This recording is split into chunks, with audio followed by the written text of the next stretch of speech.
Today, I'm going to show you the secret that the most active Japanese elderly people use to keep their legs strong and steady even past 90 years old. And it works better than any walk. It's just 3 movements, done sitting in a chair, with no pain, no risk of falling, and no need to leave home. And I guarantee the third one will surprise you. Before we continue, comment below which city you're watching from. I'm curious to see how far this video is reaching. Exercise 1. The Hip Unlocker.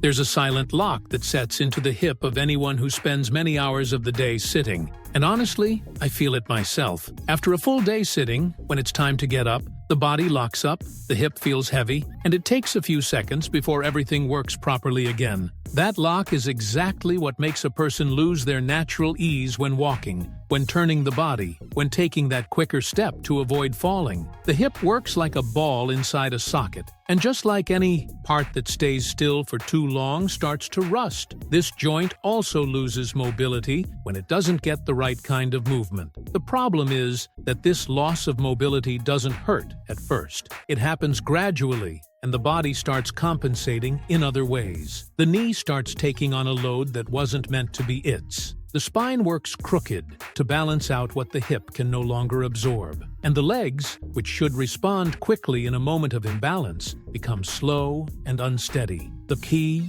Hip Unlocker targets exactly this cause. It works the deep hip rotators, a group of small muscles located underneath the glutes that are truly responsible for keeping you standing when you step on uneven ground or need to change direction suddenly. Walking in a straight line doesn't activate these muscles because it doesn't require that change of plane. Only a rotational movement can wake them up. How to do it? Sit on a sturdy chair with your spine upright and your feet planted on the floor. Slowly open both legs out to the sides, as if the hip were rotating around an invisible axis, as far as is comfortable for you. Then, close your legs slowly, returning to the starting position. The movement should be smooth, unhurried, and without forcing the joint's limit. Do 10 full repetitions of opening and closing. If it feels easy, you can gradually increase to 12 or 15, always respecting your body and your limit for the day. After 2 weeks of practicing this movement consistently, you'll notice a clear difference when getting up from a chair. Your body will respond faster, without that initial moment of locking up. That's the sign that this deep musculature is working in your favor again. Now that the hip is unlocked, the second exercise goes straight to the muscle that holds you up every time you try to get up from the couch. And that's exactly the one that fails first when the knee starts to hurt.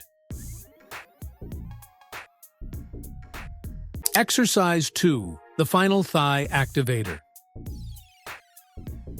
Have you ever noticed that sometimes the knee seems to wobble right when getting up from the couch, even in people who walk every day? That's not a coincidence, and it's definitely not just a part of aging. There's a specific portion of the knee's movement that walking never demands enough of, and it's exactly that portion that determines whether you stand up firmly or whether your body needs to use momentum to get out of the chair. That portion is the final extension of the knee, that last arc of movement before the leg is fully straightened. Walking activates the thigh partially, just enough to push the foot and take the next step. But getting up from a low chair, climbing a higher step, or regaining balance after a stumble requires that muscle to work exactly in that final segment, which is practically inactive in anyone who never trains it directly. When this part of the thigh is weak, the knee loses its sense of firmness right when it needs it most. And there's an important detail here. This same musculature is responsible for keeping the knee aligned when you go downstairs or bend down to pick something up off the floor. When it's weak, the knee can even drift slightly out of line.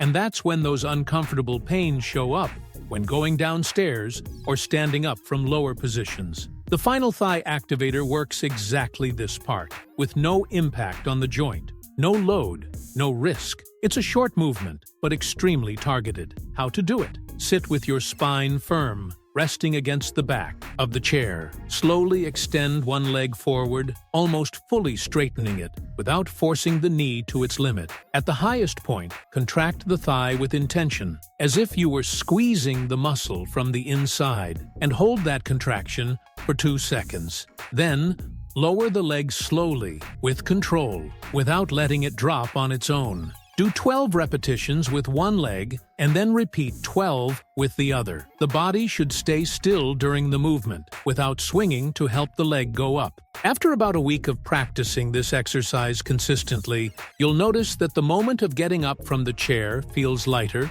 more direct. Without that momentum the body usually needs to borrow when this musculature is weak. That's the sign that this final part of the thigh is back to doing the job that was always its own. Now that the hip is unlocked and the thigh is already stronger in the final extension, the third exercise works in a different way from the first two. And it's the one that most quickly restores the feeling of stability to get up from anywhere on your own. Exercise 3. The Stride Strengthener. This third exercise is different from the first two because it works one leg at a time, simulating the real effort your legs make with every step you take. And that's exactly why it's so important. Many people train their legs symmetrically, both together, but in real life, you never walk with both legs exerting force at the same time. It's always one leg holding your weight while the other moves, and it's precisely that unilateral strength that starts to fade first as the years go by. The stride strengthener works the quadriceps, the glutes, and the knee-supporting muscles unilaterally, teaching each leg to hold the body's own weight firmly, which is essential for maintaining balance when climbing a step, getting out of the car, or taking that wider step to avoid an obstacle. How to do it? Standing, holding onto the back of a chair if you need extra. Security. Take a step forward with one leg, keeping the other leg back. Bend both knees slightly, lowering your body in a controlled way, without letting the front knee pass beyond the line of the foot. Rise slowly, returning to the starting position, without switching legs on each repetition. Do 8 to 10 repetitions with the same leg before switching to the other. If you're over 70 or just starting out, you can reduce to 6 repetitions per leg, always respecting your limit for the day. With consistent practice of this movement, you'll notice that wider steps, the ones that require stepping off a high step or dodging something in your path, become much safer and more natural, because now each leg has learned to hold its own weight on its own. And that's how you close out this small protocol, unlocking the hip, reactivating the final extension of the thigh, and strengthening each leg individually to support your own steps. 3 simple movements, done sitting or supported, without leaving home and with no risk of falling. Just a reminder that exercise alone doesn't work miracles. Drinking water throughout the day, eating a balanced diet, and sleeping well are also part of rebuilding the strength of your legs. And if you found that any of these movements required a little more effort, don't worry, because in the next video, I'll show you other exercises that work this same musculature, but in an even simpler and easier way. It's already showing up on your screen right now.